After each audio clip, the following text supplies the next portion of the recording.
Latest development में ये हुआ, जो नाज़रीन अभी अभी जागे हैं या जो उन्होंने टीवी ऑन किया है उनके लिए खबर यह है कि अमेरिकी सदर डोनाल्ड ट्रंप ने बाकायदा ट्वीट करके, ट्वीट तो नहीं कहूँगी, ट्रूथ सोशल उनका प्लेटफॉर्म है, जिसमें उन्होंने मैसेज कर दिया है, लिख दिया है कि इसराइल और ईरान में जंगबंदी हो गई है। मुबारकबाद भी पूरी दुनिया को उन्होंने दे दी है, इस पर अमल दरामद शुरू हो गया है। अब्बास इराक़ची ने इससे पहले ट्वीट करके कहा था कि हमने 4 बजे सुबह 4 बजे से हमने स्ट्राइक करना बंद कर दिया है। फिर बारी थी, जैसे कि डोनाल्ड ट्रंप के अपने मैसेज के मुताबिक, पहले 12 घंटे ईरान ने रुकना होगा, उसके बाद 12 घंटे इसराइल तामुल का मुजाहरा करेगा और फिर ये 12 रोज़ा जंगबंदी यूं खत्म हो जाएगी। यानी कि 12-12-12 का उन्होंने ये कॉन्सेप्ट दिया। तो अब बाकायदा ये कहा है डोनाल्ड ट्रंप ने मैसेज करके कि जंगबंदी हो गई है, अब दोनों मुल्क जो हैं ईरान और इसराइल इसकी खिलाफ वर्जी ना करें। इस सारी सिनेरियो में मुझे ख्याल आया एक शख्स का जिनका नाम है रजा पहलवी। बड़े मैसेज आ रहे थे, बड़े वीडियो पैगामात आ रहे थे, ऐसा लग रहा था कि वो बस पहुंचे और टेक ओवर कर लेंगे वो ईरान में जाके।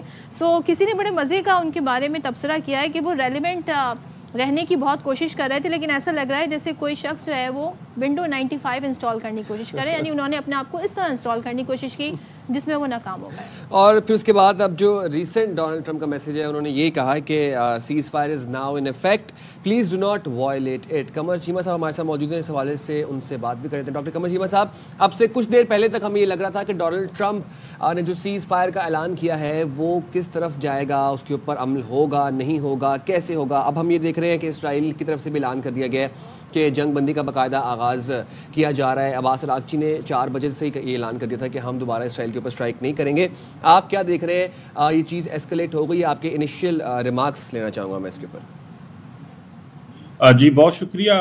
देखिए, पहली बात तो ये है कि ईरान ने हमेशा ये कहा कि ईरान एग्रेसर नहीं है। दूसरा, ईरान ने ये कहा कि हम तब तक जवाब देते रहेंगे जब तक हमारे ऊपर हमला किया जाएगा। तो मेरा ख्याल है कि ये जो भी अब अमेरिकन ने फैसला किया है कि हम मज़ीद लड़ाई नहीं लड़ने जा रहे और सीज़ फायर होगा, तो मैं समझता हूँ कि ईरान तो पहले ही एग्रेशन नहीं कर रहा था। ईरान तो डायलॉग, डिप्लोमेसी के टेबल के ऊपर था। तो ईरान को डिप्लोमेसी के टेबल से उठाकर जंगी एनवायरनमेंट में लेके आया गया, उसके ऊपर हमला किया और गया ट्वाइस। पहले आपको याद होगा कि ईरान अमेरिका डायलॉग हो रहा था तो इजराइल ने हमला कर दिया। फिर ईरान यूरोपियन यूनियन के डायलॉग हो रहे थे जिनीवा में, जब ईरानी फॉरेन मिनिस्टर वहाँ पे थे तो फिर हमला कर दिया अमेरिका ने।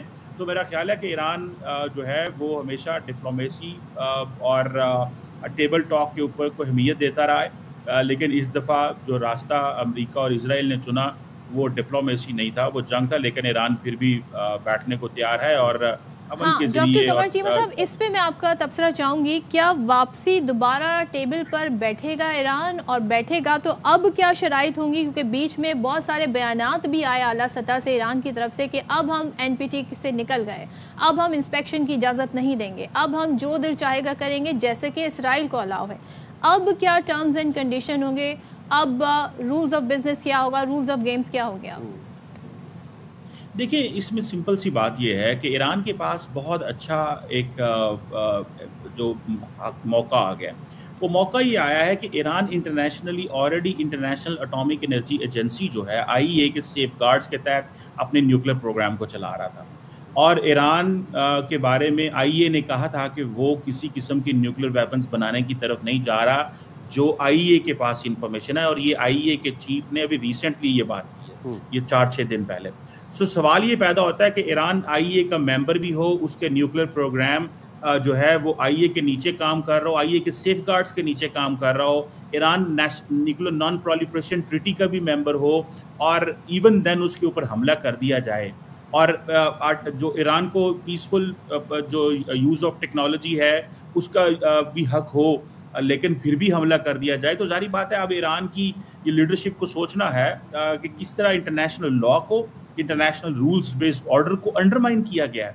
और इस अंडरमाइन करने की वजह से अब ईरान के पास चॉइसेस बहुत ज़्यादा हैं। और क्योंकि उन्होंने जो हमले किए हैं वो न्यूक्लियर इंस्टॉलेशंस पे भी किए हैं, मुख्तलिफ जगहों पे किए हैं, तो अब ईरान एक नए तरीके से असेसमेंट करेगा और सोचेगा कि अगर मैं इंटरनेशनल लॉ को फॉलो कर रहा था और बैनुल-अक़वामी अदारों के तहत काम कर रहा था तो मेरे ऊपर हमला कर दिया गया है, तो अगर मैं बाहर चला जाता हूँ, देखिए नॉर्थ कोरिया ने भी तो NPT छोड़ी थी, ईरान इसराइल खुद न्यूक्लियर नॉन प्रोलिफरेशन ट्रीटी का मेंबर नहीं है। ये देखें डुप्लिसिटी है, ये इंटरनेशनल लॉ की और ये जो इंटरनेशनल इंस्टीट्यूशंस की डिप्लोसिटी। और मैं आपको बताता चलूं कि फ्रेंच प्रेसिडेंट एमैनुअल मैक्रोन ने ये कहा था कि जो हमले ईरान के ऊपर हुए हैं वो लीगल नहीं है, और ख़ासतौर पे उन्होंने अमेरिकन जो हमलों की बात की थी, और उसकी वजह सिर्फ और सिर्फ ईरान का आईए सेफगार्ड्स के नीचे काम करते हुए थे। इसलिए फ्रांस कह रहा है कि जनाब ये हमले लीगल नहीं है, क्योंकि वो एनपीटी के मेंबर थे, इसलिए फ्रांस ये कह रहा है कि ये हमले लीगल नहीं है। सो मेरा ख्याल है अब ईरान सोचेगा कि हमें कौन सी डायरेक्शन की तरफ जाना है, बिकॉज अगर वो कानून को फॉलो करें और फिर भी हमले कर दिए जाएं तो जाहिर बात है ये एक तशवीश, और ये दुनिया के हर मुल्क के लिए हो सकती है। दुनिया के और भी तो ऐसे मुल्क हैं जो एनपीटी के मेंबर हैं, उन के ऊपर भी कल को हमला कर दिया जाए तो फिर बैनुल-अक़वामी कवानीन का क्या फ़ायदा रहेगा। कमर साहब, ये बैनुल-अक़वामी कवानीन की आप बात कर रहे हैं, ठीक है, आपकी बात, आपने कहा कि ईरान इस बारे में सोचेगा, बट बैनुल-अक़वामी कवानीन नेतन्याहू के ऊपर, इसराइल के ऊपर क्यों नहीं लागू होते? वो कब लागू होंगे, उनको कौन लागू करवाएगा? ज़रा इस पर भी रोशनी डालिएगा। देखिए, ये बड़ा हर आम आदमी का ये सवाल है जो आपने किया है कि ये दो किस्म के इंटरनेशनल लॉ क्यों हैं। ओपिनियन भी ये बिल्ड हो गई है वेस्ट के अंदर भी कि इजराइल ने जिस तरह जेनोसाइड किया है, अब इसको जेनोसाइड, वाकई लफ्ज़ जेनोसाइड इस्तेमाल किया जा रहा है गजा के अंदर, तो क्या इजराइल को अकाउंटेबल नहीं ठहराया जाएगा? और अगर इजराइल को अकाउंटेबल नहीं आप ठहराते तो फिर आपने किस तरह का बैनुल-अक़वामी निज़ाम जो है वो दुनिया के सामने रखा है। सो हम ये अक्सर कहा करते थे, जितने भी ये डेवलपिंग नेशंस हैं, छोटे ममालिक हैं, उनके ऊपर एक रिफ्यूज होता था, एक अम्ब्रेला होती थी इंटरनेशनल लॉ की, बैनुल-अक़वामी अदारों की, वो सारी की सारी अम्ब्रेला जो है वो उड़ा के रख दी गई है। और ये सवाल मैं समझता हूँ बड़ी ताकतों को पूछने चाहिए। देखें, हम एक लफ्ज़ यूज़ करते हैं ग्लोबल साउथ, कि वो ममालिक जो ग्लोबल नॉर्थ का industrially and technologically developed world का हिस्सा नहीं है, वो एक अल्टरनेट वर्ल्ड है जो उभर रही है, जिसमें इंडिया है, चाइना है। इनको सवाल करना चाहिए और कि भाई ये क्या तरीका है कि जिन कवानीन को, जिन रूल्स बेस्ड ऑर्डर को आपने बनाया, अगर उन्हीं को तोड़ देना है तो फिर आपने इंटरनेशनल निज़ाम को कैसे लेके चलना है। ये 1945 में जब ये सारा यूएन चार्टर और सारा कुछ बना तो उस वक्त लोगों को कन्विंस किया गया कि इसके नीचे आ जाएं, लोग इसके नीचे आ गए हैं, और अब इजराइल को जो इम्यूनिटी हासिल है कि वो जो मर्जी वायलेशन करता रहे। तो ये आम आदमी का सवाल है, लोगों का ट्रस्ट नहीं रहा। कौन सा वो मुल्क है या और मुल्क हैं जो ये कर सकते हैं, जो बाकी मुल्कों को इस चीज़ पर कायल कर सकते हैं? इंडिया की अगर मिसाल लें तो इंडिया ने तो सारे सिनेरियो में चुप साधे रहे। हम तो समझ रहे थे वो ईरान की एटलीस्ट इस पर मजम्मत करेंगे कि अमेरिका ने या इसराइल ने अटैक किया, वो वहाँ भी खामोश रहा है। चाइना एक रोल प्ले कर सकता है, लेकिन आप समझते हैं कि चाइना की बात अमेरिका, इसराइल, ये कंट्रीज सुनेंगी या बेस्ट सुनेगा?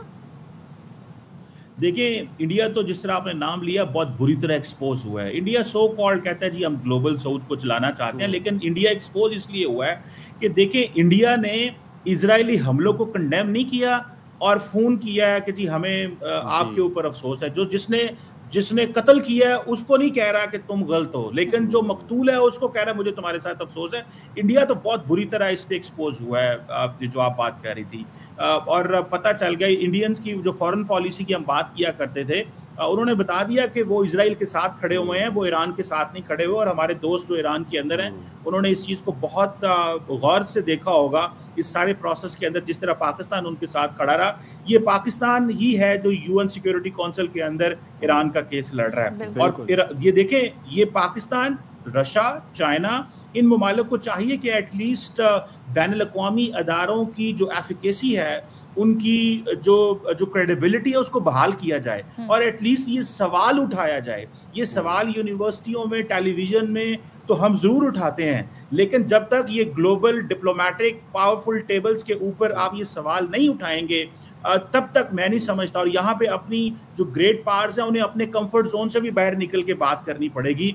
जो फ्यूचर में ग्रेट पावर्स बनना चाहते हैं, सुपर पावर बनना चाहते हैं, उनकी इकोनॉमीज बड़ी हैं, उनका ग्लोबल इन्फ्लुएंस बहुत बड़ा है, उनको चाहिए कि वो एक ऑल्टरनेट देखें। वर्ल्ड की बात अब की जा रही है, तो क्या वो वाकई ही एक ऑल्टरनेट वर्ल्ड को लीड करना चाहते हैं जो अफेक्टेड है, जो मुतासर है इजराइल जैसे जिंगोइस्टिक वॉरमोंगरर कंट्री की तरफ से? तो मैं समझता हूँ कि इस पे बहस होनी चाहिए। कि क्यों इंटरनेशनल लॉ कॉम्प्रोमाइज हुआ। और डॉक्टर कमर चीमा साहब, ये जो भी आपने इंडिया के किरदार पर बड़ा अच्छा तबसरा किया, यहाँ पर अब मुझे लगता है कि ये बात ईरान के समझने के लिए है कि कौन उसका दोस्त मुल्क है, कौन ब्रादर मुल्क है। इंडिया के बारे में तो यही वो ईरान अब अंडरस्टैंड कर जाना चाहिए ईरान को कि the approach is same, Netanyahu वाली अप्रोच है, मुस्लिम दुश्मनी के ऊपर मबनी है।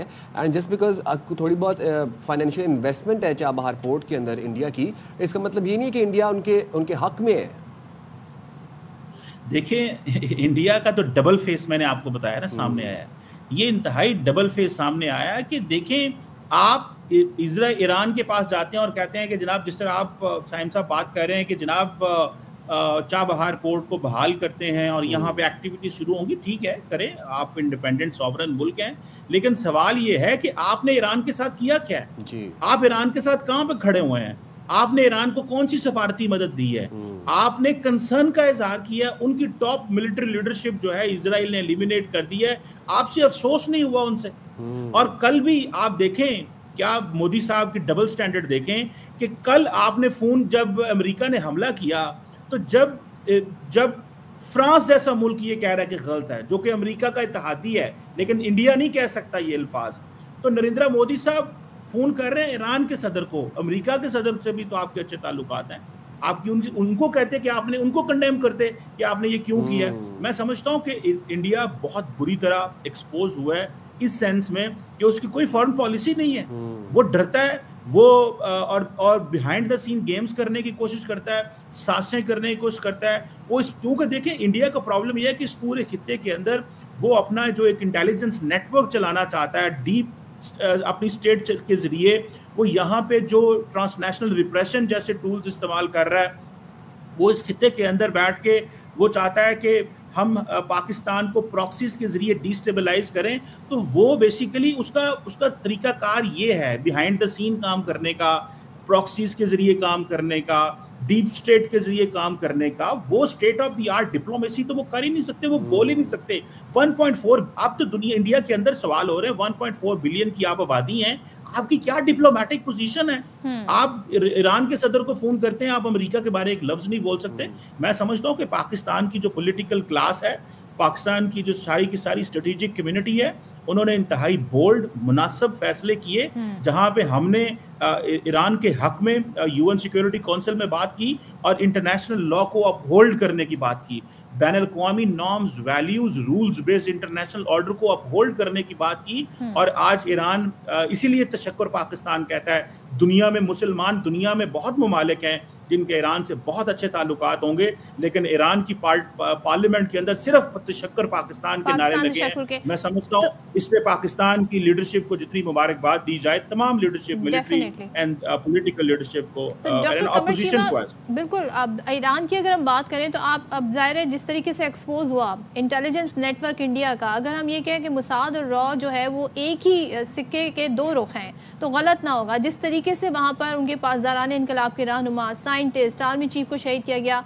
कौन लोग इंटेलिजेंस प्रोवाइड कर रहे थे, ये सबके सामने आ गया। अब 7 मुल्कों की सरहदें लगती हैं ईरान के साथ, बड़े अहम मुल्क साबित हुए पाकिस्तान, चाइना। तो आप समझते हैं कि अब नई सफ बंदियाँ होंगी और ये रियलाइजेशन है इस खत्ते के मुल्कों में, खासतौर पर ईरान की बात करें तो? हम देखें, बहुत सारे पाकिस्तानियों को शायद नहीं पता होगा कि इंडियन मिसाइल्स इजराइल इस्तेमाल करता रहा, इंडियन मिसाइल्स और इंडियन डिफेंस सिस्टम इजराइल इस्तेमाल करता रहा, और इंडियन जो हिंदुस्तान एरोनॉटिक्स लिमिटेड है और इजराइल की जो एजेंसीज हैं, वो मिल के उन्होंने ऐसे डिफेंस सिस्टम क्रिएट किए हैं उन्हीं के जरिए। So India was a partner, India तो असला दे रहा था इजराइल को। गजा के अंदर भी जब हमले हुए तो इंडियन असला इस्तेमाल हुआ, ईरान के ऊपर जब हमले हुए तब भी इंडियन असला इस्तेमाल हुआ, और जब ईरान हमले करता था तो इंडियन असला ही आगे से इस्तेमाल होता था बहुत ज्यादा ईरानी हमलों को डिफेंड करने के लिए। तो ये ईरान को तो सारी बात है, सिचुएशन बड़ी क्लियर हो गई है कि इस अनार्किक वर्ल्ड के अंदर, जहां पे क्योस है, क्राइसिस है, जहां पे कोई किसी के साथ खड़े होने को तैयार नहीं है, जहां पे नरेंद्र मोदी जो है वो ट्रम्प साहब को फोन करके ये नहीं कहता कि आपने गलत किया या कंडेम नहीं करता, लेकिन अगर आप ये देखें कि पाकिस्तान ने ये बताया है कि हम ईरान के साथ खड़े थे हर लिहाज से। देखें, यूएन सिक्योरिटी काउंसिल के प्लेटफॉर्म पे खड़े हो बैठ के बात करना देखें वो पाकिस्तान की लीडरशिप ने ये बात की है, उसके कॉन्सिक्वेंसेस भी हो सकते थे, बहुत कुछ हो सकता था, लेकिन पाकिस्तान वो जैसे ना you call spade a spade, आपने जो हकीकत है वो एक्सप्लेन की है और दुनिया आपको इसलिए अप्रिशिएट करती है। और भारत को इस चीज को देखना होगा कि वो इस सारे प्रोसेस में अपना मुस्बत किरदार क्यों अदा नहीं करता, वो क्यों खित्ते में कनेक्टिविटी की बात नहीं करता, वो क्यों नहीं चाहता कि सारा खित्ता जुड़े, वो क्यों चाहते हैं कि हम अपनी जो डोमिनेंस एंड हेजमनी इस खित्ते में रखें, वो क्यों पुलिसमैन बनना चाहता है, वो ये चीजें नहीं कर सकते। पिछले 11 साल से तो नरेंद्र मोदी साहब पाकिस्तान को आइसोलेट कर रहे थे और ईरान में भी जाके बहुत कुछ करने की कोशिशें कर रहे थे। ईरान ने तो तशक्कर पाकिस्तान कह दिया, ट्रंप साहब के साथ बहुत कुछ करने की कोशिशें कर रहे थे, उन्होंने थैंक यू पाकिस्तान कह दिया। तो मैं समझता हूँ कि पाकिस्तान जो है वो अपने अपने कार्ड्स खेलता रहे, जिस अंदाज से एक जिसे कहते हैं ना दरमियानी सतह पे हम अपने इंटरेस्ट को भी वॉच करते हैं पाकिस्तान, हम अपने दोस्तों के इंटरेस्ट को भी प्रोटेक्ट करने की कोशिश करते हैं और हम बैनुल-अक़वामी लॉ, इंटरनेशनल लॉ को भी अपहोल्ड करने की बात करते हैं। मैं समझता हूं कि जो सही एक बैलेंस पोजीशन हमें लेनी चाहिए वो हमारी अवाम ने, हमारे मीडिया ने, हमारी सोसाइटी ने, हमारे पॉलिटिशियंस ने ली है और ये अप्रिशिएबल है। और इंडियन मीडिया सारा टाइम एक ही बात दिखा रहा था कि कब ईरान जो है वो कमजोर हो, कब ईरान जो है वो कॉम्प्रोमाइज हो, ये इंडियन मीडिया दिखा रहा था। और आप इंडियन मीडिया लगा के देख सकते हैं, और इंडियन पॉलिटिकल क्लास साइलेंट थी, उनको सिर्फ ईरान से तेल चाहिए, उनको सिर्फ ईरान से वो सपोर्ट चाहिए कि जिससे वो खित्ते के अंदर शायद कोई डिस्टेबलाइजेशन का फैक्टर प्ले कर सके। लेकिन ईरान को अब पता चल गया है कि उनका जो दोस्त है वो सिर्फ पाकिस्तान है और नेबरिंग कंट्री में हक अदा कर दिया हमने। इस वक्त जब बड़ी ताकतें इन्वॉल्व हों, मैं समझता हूँ ये इंपॉर्टेंट चीज थी। Thank you so much doctor Qamar Cheema, बड़ा ज़बरदस्त एनालिसिस आपने की सिचुएशन का, और ये बड़ी अहम बातें हैं जिसकी तरफ वो इशारा कर रहे हैं। तो पाकिस्तान ने बड़े ज़बरदस्त तरीके से अपने पत्ते खेले हैं।